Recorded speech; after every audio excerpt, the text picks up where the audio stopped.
સુરત શહેરના મૈતરપુરા વિસ્તારમાં હત્યાની ઘટનાથી ચકચાર મચી. સુરતના મૈતરપુરામાં ફરી હત્યા. સારા દરવાજા પાસે અંગત અદાવતમાં ખૂની ખેલ ખેલાયો. રાહુલ નામક ઇસમ દ્વારા મૃતક રાજુ જસવાલને મોડી રાત્રે ચપ્પુના ઘા મારી નાખવામાં આવ્યો.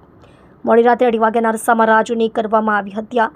સુરતની મૈતરપુરા પોલીસ દ્વારા હત્યાનો ગુનો નોંધી આગળની તપાસ હાથ ધરી આરોપીને પકડી પાડવા ચક્રો ગતિમાન કર્યા છે. તમે જોઈ રહ્યા છો માયાનગરી ન્યૂઝ ચેનલ. દીપક ગુપ્તાની સાથે આશાબેન ચેતનભાઈ રાઠોડ.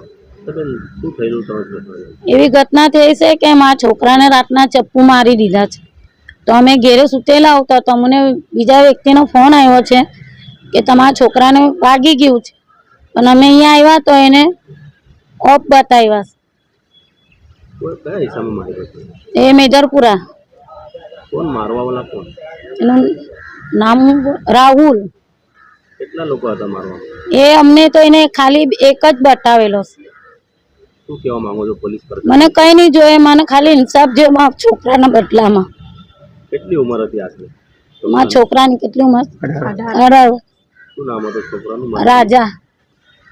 શું કહેવા માંગો કમિશનર સાહેબને? મને ખાલી એટલી જ રિક્વેસ્ટ છે કે મારા પોયરાને ઇન્સાફ આપો, બીજું કઈ નહીં જોઈએ મને. મેં બહુ ગરીબ છું, મારા પોયરા સિવાય મારો કઈ સારો છે નથી. શું કામ કરતો હતો? એ હાથ મજૂરી કરતો હતો કઈ જગ્યાએ? સરદાર માર્કેટમાં.